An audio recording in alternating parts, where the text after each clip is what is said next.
Hi, this is David Roach on the sad morning of the fall of Kabul to the Taliban.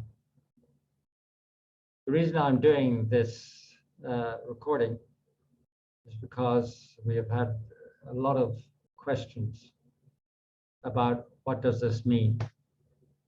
Of course, we know it's a human tragedy for all those people who sought to make lives and now to escape.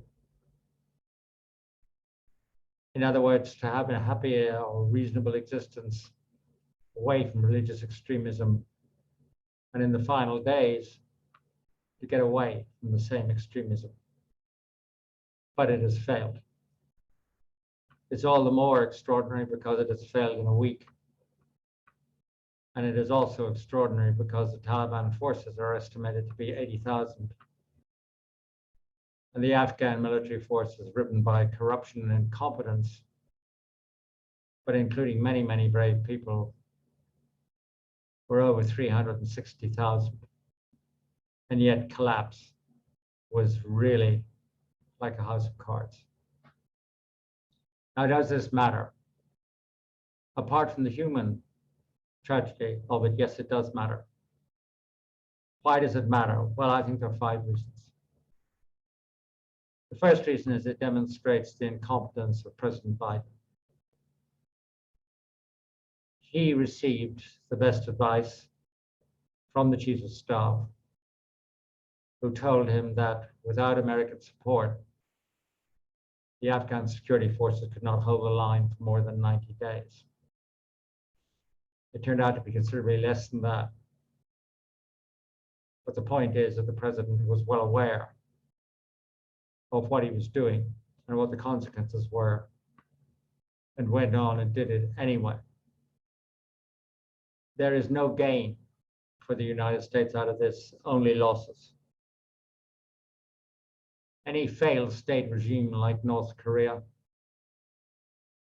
or for example, any extremist group organizing itself in Iraq, where they are, will look at what they see as the humiliation of America as a license that will enable them to do what they want. It will increase their support, it will increase their power, and it will increase the threat that they constitute to the rest of us. People like Kim in North Korea, he will be just delighted because, of course, it shows America to be weak. And even though his country is in a state of semi-collapse, he, in relative terms, has just improved its standing within 7 days.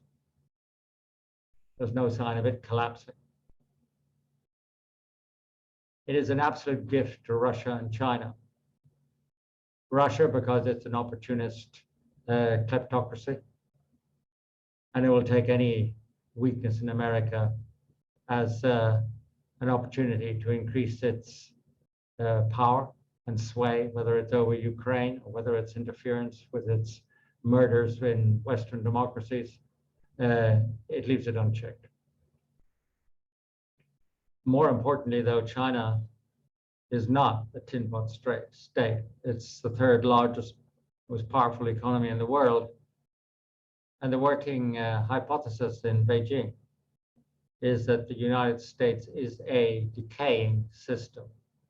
It's innate within the system itself that the United States will get weaker. Well, what better proof could you have than that hypothesis is right, even if, as you and I know, it doesn't prove that at all.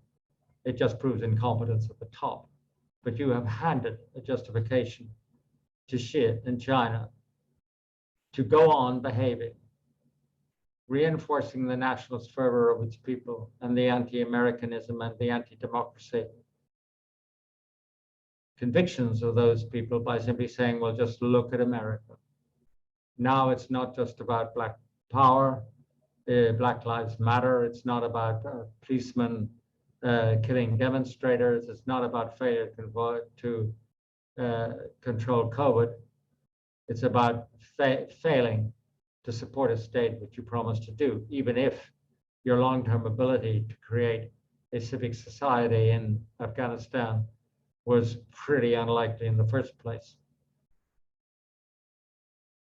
Regimes which are not failed states and can actually be rather rich, like Saudi Arabia, but which are obviously regimes which deny even basic civil rights, they will be handed an a la carte menu to do what they want.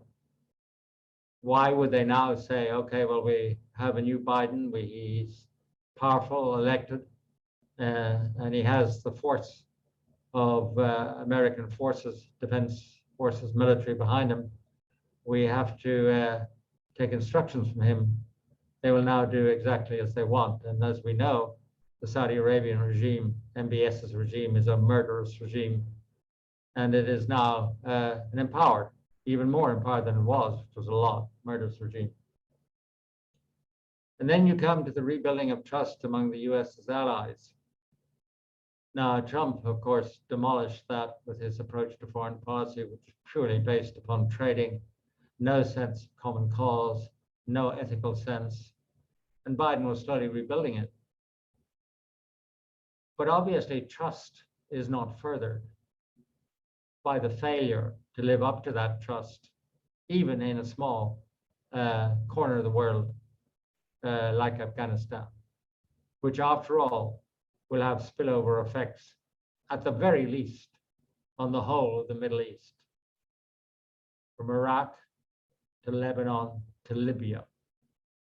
The lessons of US, what will be seen as defeat in Afghanistan, will be learned.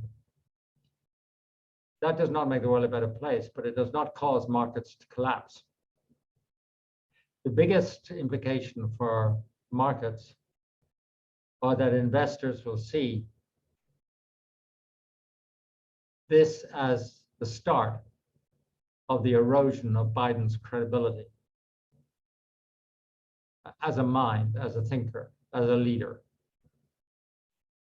What that will mean is that his policies of vast fiscal spending, backed, of course, by the violin concerto being played in the background by the Fed, which after all prints the money to finance it, this will now be looked at more critically in the eyes of the market.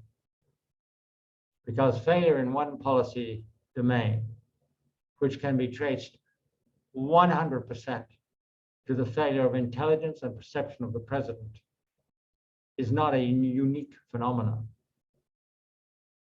It will be seen to affect other policy domains, including fiscal spending. Now, of course, right now, the vast majority of the US people, according to the polls, back withdrawal from Afghanistan. But you know and I know that public opinion is a very, very fickle beast. And that when the smoke starts to clear over in Afghanistan under total Taliban control, when the massacres and the imprisonments start, as they inevitably will, of other Islamic sects which do not subscribe to those of Taliban, when the Americans, which inevitably will be left behind, and the European citizens, which will inevitably be left behind, because no withdrawal is surgical and clean.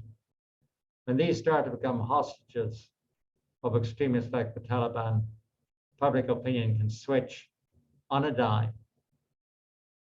So I would say to you this morning, this is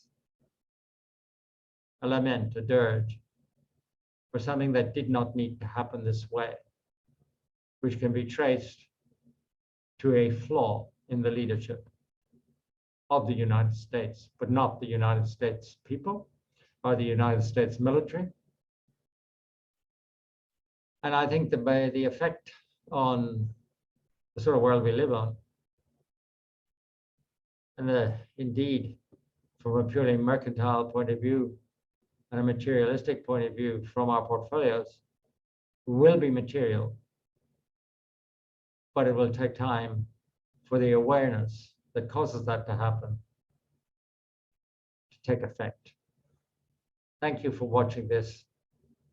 My pity and prayers for all of those people who are caught in Afghanistan or whose family members or people who are dear to them are caught by this unnecessary collapse.